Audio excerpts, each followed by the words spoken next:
Vanakkam, Namaste and blessings to everyone. This is Dr. Bairavee Balasubramaniam PhD, the Sky Priestess. So today I'd like to talk to you about the energy of Neptune conjunct Mercury Retrograde at 16 degrees Pisces. This is a very wonderful alignment which can be incredibly challenging, but it can also be incredibly wonderful, depends how you take it. That's actually encouraging people to look at what service actually means for them.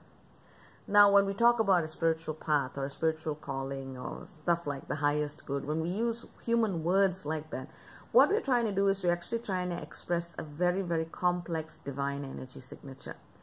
And that translation isn't always one that is free of distortion. You know, sometimes because we use the right words, we end up following spiritual paths that are not particularly ideal for our, individual growth, or we end up in contracts of service, which actually turn out to be contracts of, soul-crunching sacrifice, which we think, we're doing the right thing by entering into because, hey, it's service, right?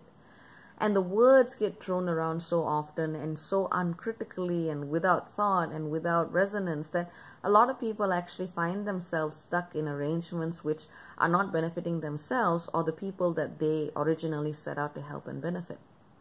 So collectively, we are seeing this revisitation of the language of service and literally the terms of service that we have used to navigate our journeys. And for that reason, I'm thankful for Mercury conjunct Neptune.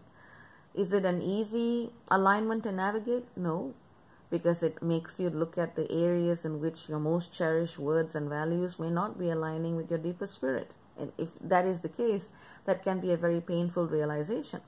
And sometimes it's about coming to those harsh truths and realities to say, you know what, I've been thinking about this in, a completely different way than what I could have been. It's also about liberating your mind from the scripts and the programming, whether inherited or whether brought through past lives or both. It's about liberating yourself from those scripts to say, I choose to articulate and I choose to embody and I choose to envision and imagine my relationship with spirit in a way that I haven't done before, in a way that I don't need to justify to someone else. It's about actually finding that creative freedom to go back and to learn how to speak your language of spirit in a way that you haven't done possibly in a very long time. I mean, whilst there's a lot of interest in spirituality, there's also a lot of programming that is running through the spiritual channels in the collective. And it is wise to always ensure that the words you speak and the way you speak about spirituality truly align with you. And sometimes it comes down to a matter of language. Not all of us think in English. Not all of us speak in English. And whilst there's some beautiful, powerful words out there, look to your own indigenous or native or mother tongues and see what their spiritual language inspires you to feel and inspires you to be. Sometimes it's a case of looking at that and saying, oh man, that doesn't resonate anymore. And sometimes it's a case of embracing it. It's different for everybody.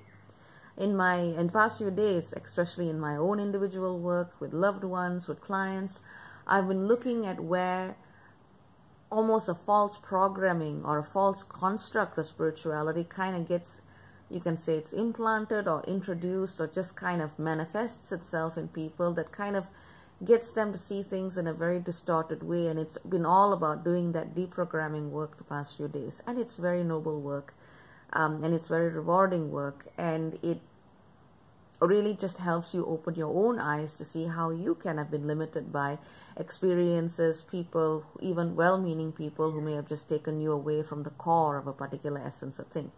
As I was just saying to my previous client, unless you truly feel something is, whether you want to call it God, Goddess, Creator, Creatrix, unless you feel that it is the purest vibration that is coming to you, don't sacrifice for anything less. Don't settle for anything less. Human beings can come and go and tell you, all day long what they believe spirituality is. But spirituality is an experience that goes beyond the mind. It goes straight to the soul. It comes straight from the core and the essence and the fiber of your being. And if you can put words into it, you are not there. Because you can't. You are so in that moment that has no limitation, no time, no space, no presence, no form, and yet everything at the same time, nothing and everything at the same time. That's when you know you're there. And that's just undescribable. So when you're looking for your spiritual experience, if you feel disconnected from that state of clarity, presence, whatever you want to call it, But you know what I'm saying. Feel the energy of what I'm saying. Don't get hung up on the words. But when you're in that state with your understanding of spiritual energy and source energy, you don't need the words. You don't need the programming. You don't need the baggage. You are in the flow. So the key message is, feel free to remove that which blocks you from fully experiencing the flow of divine energy that is your cosmic birthright. Take care. Many blessings. Much love. Ciao, ciao for now.